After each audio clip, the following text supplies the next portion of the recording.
Welcome. Today is August 16th, 2024, and today's video is going to be over the trade recap for today. I took one trade today, and the trade that I took wasn't on stream. I actually left the stream, and then I went to go to the gym.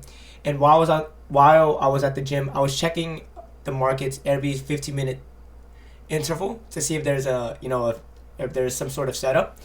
And let's just get right into the trade. All right, so the trade I took today was based off of how we closed on the hourly time frame. Let's go back one bar here.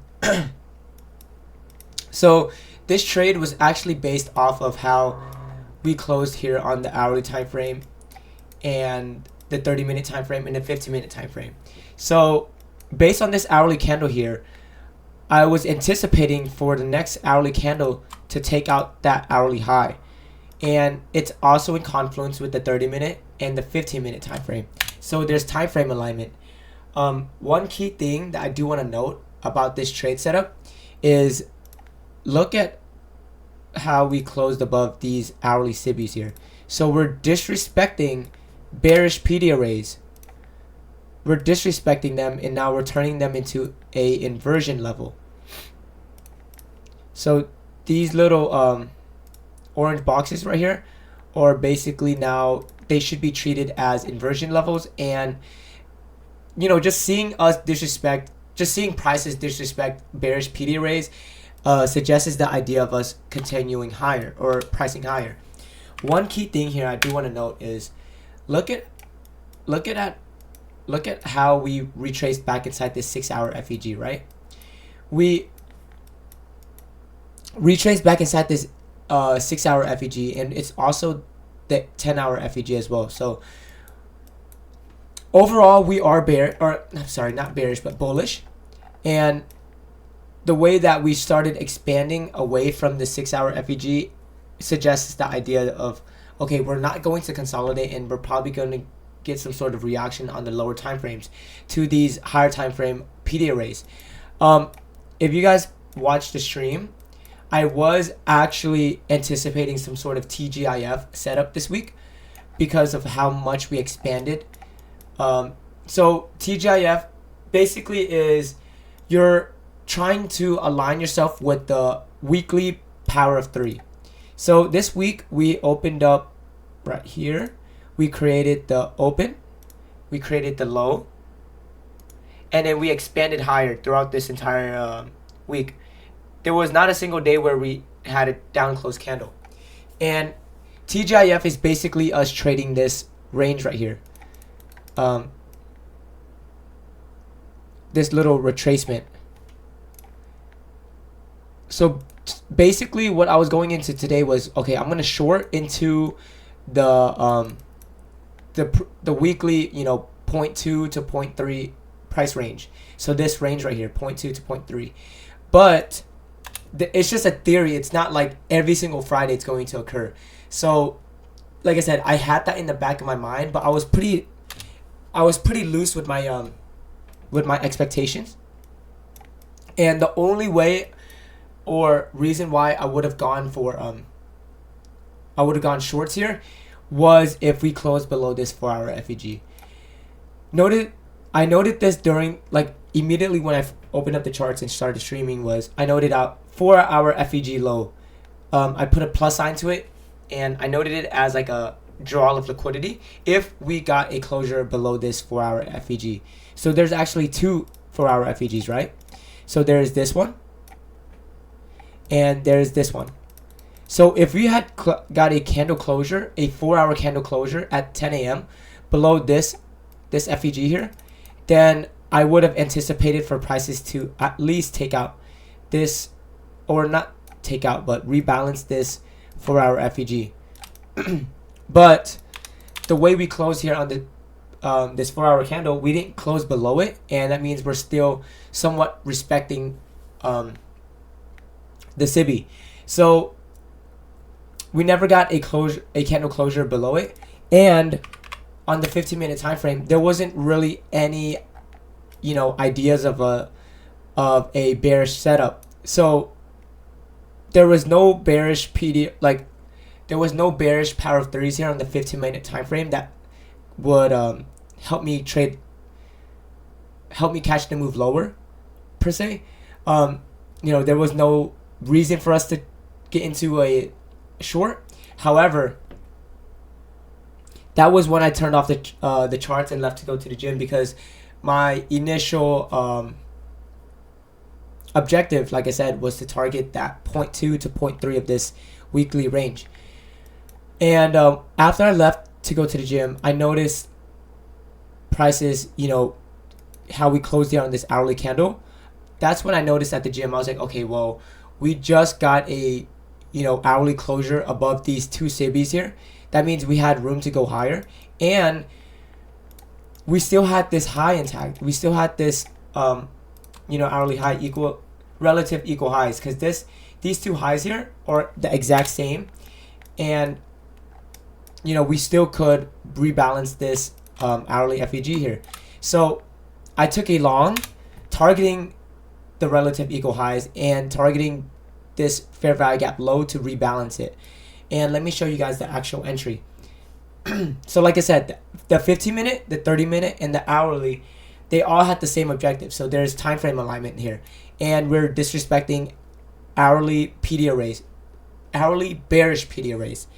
On the 2-minute time frame is where I actually took my entry. So like I said, we closed on that 15-minute candle, and I'm targeting that 15-minute candle's high.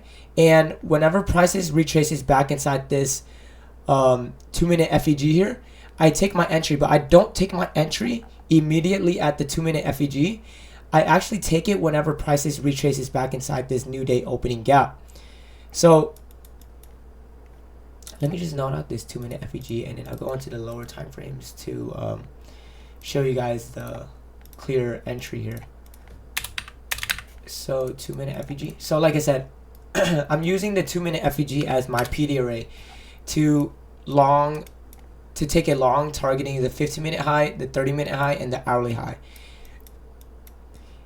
So when prices actually retraces here, so when prices retraces into this 2-minute FEG, I actually don't take an entry there immediately.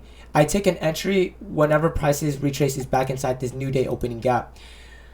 One thing that ICT speaks about is whenever there is a new day opening gap or new week opening gap that crosses through a fair value gap, that gives the idea of that fair value gap being more what's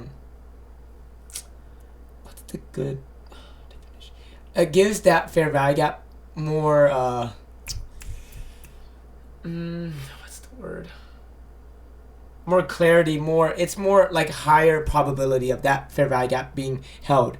So I take my entry on the new day opening gap that overlapped with the 2-minute fair value gap, and my stop loss is at this 1-minute swing high here, or I'm sorry, low.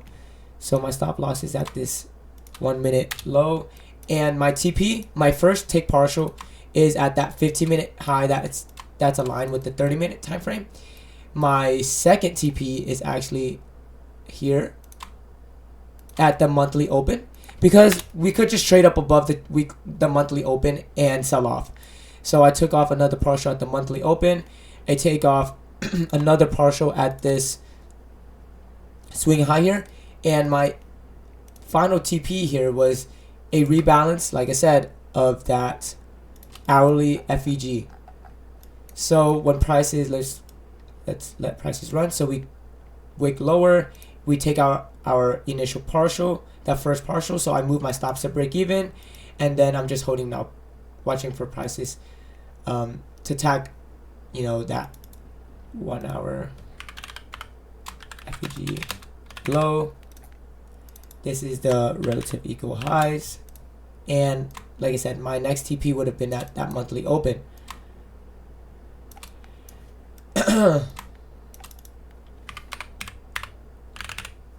15-minute high. Okay, so one thing I do want to note about this trade is I want you guys to pay attention to how ES was, or where ES was during that trade. ES during that trade, we still haven't taken out this high yet either on ES. So there's no SMT between ES, right? And there's no SMT between YM. So both YM and ES hasn't taken out that respective high yet. So there's no SMTs. So that means on all three of those indices, we have room to go higher. That's one big thing I do want to know about that trade, about this trade, is that there's no SMT yet. That means there's room for prices to trade higher here. And one more thing that I do want to note out is we had created this 15-minute fair value gap, right? I treated this 15-minute fair value gap as a breakaway gap. I treated it as a breakaway gap. The reason being is because of how this 15-minute candle closes.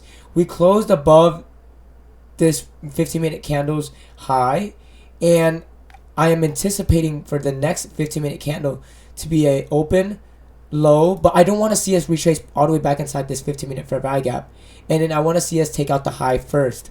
So that's basically the theory behind my, not really my concept, it's ICT concept, but he doesn't really explain it too well. So this just is how I grasp the concept. And I'm entering on the lower time frames, believing that, or anticipating that prices will retrace into the lower time frame PD array instead of the 15-minute PD array. And yeah, that's basically my trade breakdown for today. There's not much else I do want to talk about. I feel like everything has been touched up on, I think. Yeah. Thank you guys so much for watching, and until next time, be safe. Skadoosh.